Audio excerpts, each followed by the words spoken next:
Hello everyone, welcome back to Pharma E-Class. I am Priya Mori from Smriti College of Pharmaceutical Education, Indore. So in previous lecture we had discussed about quality control transfer, that is also referred as analytical method transfer. So in that we had discussed about various quality control tests for active pharmaceutical ingredients and also for the finished products, differently orally administered dosage forms, and also about the possible experimental designs and acceptance criteria for the different types of analytical testings. So now let's talk about the requirement of premises and equipment and how we will document regarding information from all. So first, let's take premises. So the sending unit should provide information to the receiving unit on the layout, construction and finish of building and services like heating and ventilation system, HVAC system, that is heating, ventilation and air controlling system, what will be the temperature for particular product manufacturing, related humidity or relative humidity, water treatment plant, power consumption, compressed air impacting the product, process and method to be transferred from sending to the receiving unit. This all information should be provided by the sending unit. The sending unit should also provide the information on the relevant health, safety and environmental issues which include inherent risk of the manufacturing process, for example reactive chemical hazards. What will be the possible reactive chemical hazards, what is the exposure limit for that particular chemical, and what are the various explosion risk associated with that particular chemical. Apart from that, health and safety requirement to minimize the operate exposure. For example, for particular chemical substances which is substance which is toxic in nature, so what should be the minimum operating exposure. Apart from that, emergency planning consideration, for example in case of gas or dust release or spillage or fire water runoff system, these all under in the emergency planning consideration. Apart from that, identification of the waste stream and provision for the reuse, recycling or disposal of that particular water. So this all comes under the waste management. These all we had discussed about the premises. If we talk about equipment, so the sending unit should provide a list of equipments, makes and models involved in the manufacturing, filling, packaging or control of the product, process or method to be transferred, together with existing qualification and validation documentation. Relevant documents may include the drawing and manuals of that particular equipment, maintenance logs, that we can say log books. Apart from that, calibration logs, that means date wise when calibration has been performed for that particular equipment and what will be the next date on which the calibration we have to perform. Apart from that, procedures, for example regarding equipment, setup, operation, cleaning, maintenance, calibration and storage. So these all procedures should be listed out and various SOPs must be there. Apart from that, the receiving unit should also review the information provided by the sending unit together with its own inventory list, including the qualification status, that is IQ, OQ, PQ for that particular equipments which previously available in the receiving unit of all the equipment and system, and perform a side-by-side comparison of equipments at the two sides in terms of their functionality, makes, model and qualification status. Here I have to mention a thing, that is we previously also discussed that it is not necessary that all models and makes should be similar to the sending unit at the receiving unit. The makes and models should be different, but the principle of working must be same.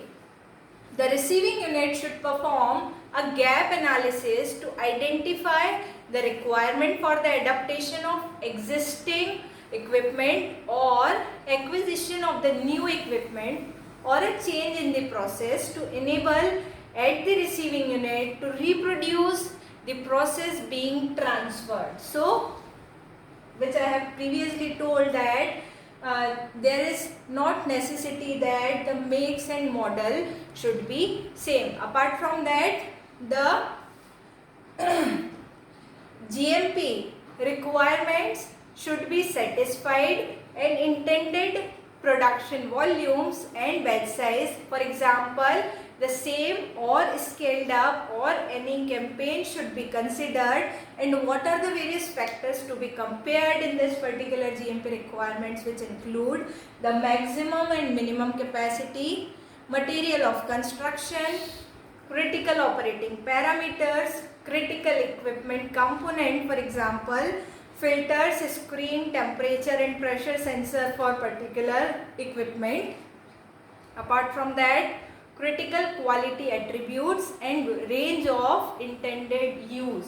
Whenever we use any equipment, there must be a range for that particular equipment. That means you have to use this particular equipment for this range up to this. So the facility and the building specific location of all the equipment at the receiving unit should be considered at the time of drawing up process maps or flow charts of the manufacturing process to be transferred.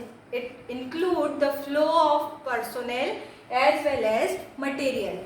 The impact of the manufacturing new products on products currently manufactured with the same equipment should be determined.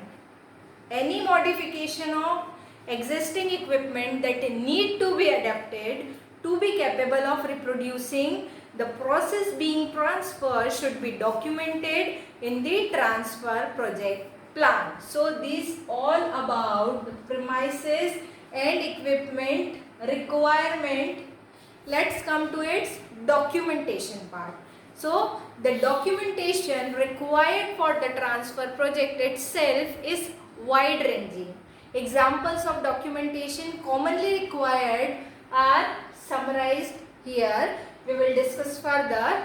The documented evidence that the transfer of technology has been considered successfully should be formalized and stated in a technology transfer summary report. So there must be a technology transfer summary report.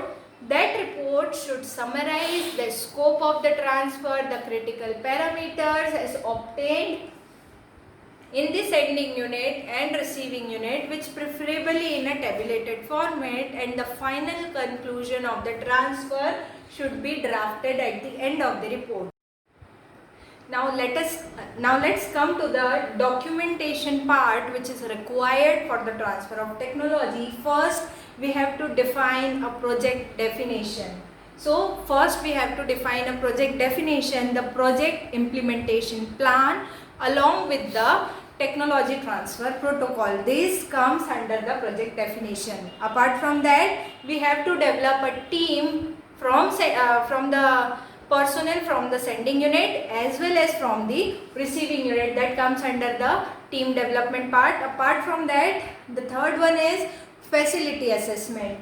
So facility assessment, it considers the plan and layout of the facility, building, construction, finish. Apart from that, if we talk about equipment, so it will consider the qualification status, that is DQ, IQ, OQ, and as well as reports, and side by side comparison with the receiving unit facility and buildings. The gap analysis should be performed and the qualification report must be submitted.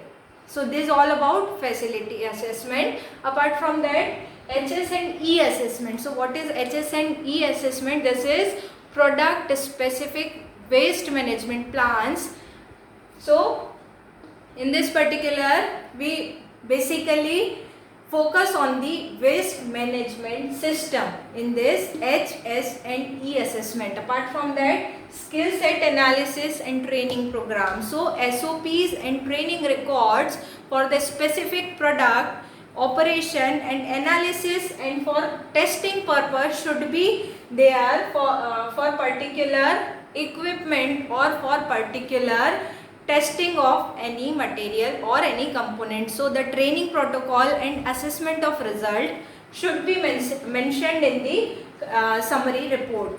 This is all about skill set analysis and training. Apart from that, we have already discussed the analytical method transfer. So analytical method specification and validation, including the in-process quality control checks, should also be mentioned in the summary report, and analytical method transfer protocol and report should be sent by the sending unit as well as by the team, which comprises both the members from sending unit as well as from the receiving unit. Apart from that, the starting material evaluation. So starting material evaluation, so specification and additional information on the APIs and excipients should be provided by the sending unit. What is the inventory, what are the various vendors from which we have to export the material, from which vendors, this all information comes under starting material evaluation. Apart from that, equipment selection and its transfer. So inventory list of all the equipment and system, including the makes and model, qualification status, which include the DQ, IQ and PQ, the drawing manuals, logbooks, SOPs, setup, operation, cleaning, maintenance and calibration of that particular instrument. This particular comes under the equipment selection and its transfer. So qualification and validation protocol and its report should be submitted along with that particular documents.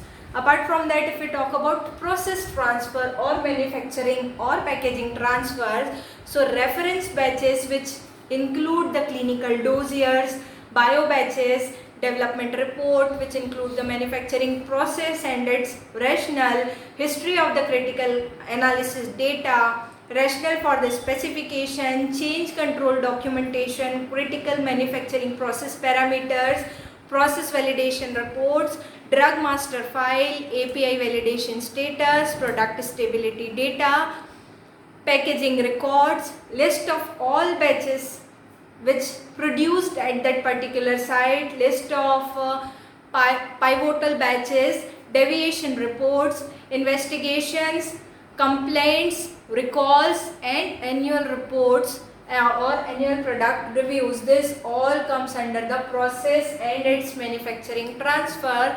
So the history of the process development at the receiving unit and experiences at the receiving unit should be recorded for the future references, and the process validation protocol and report should be submitted with this particular summary report. So this is all about the process and packaging transfer. If we talk about cleaning validation or cleaning transfer, so cleaning validation includes the solubility information of the particular APIs or excipients, the batch which is previously prepared at that particular site or on the equipment. Apart from that, therapeutic dose of the previously prepared API, category of that particular API, which whether it is belong to toxicological class or non-toxicological class, existing clinical SOPs, validation reports for the cleaning and chemical and microbial agents, and the recovery data should be mentioned in the cleaning validation. So the project and site specific cleaning SOPs should be provided by the sending unit to the receiving unit, and the cleaning report and cleaning validation report should be submitted at the end of that particular technology transfer. Apart from that, verification, that is data verification and summary report.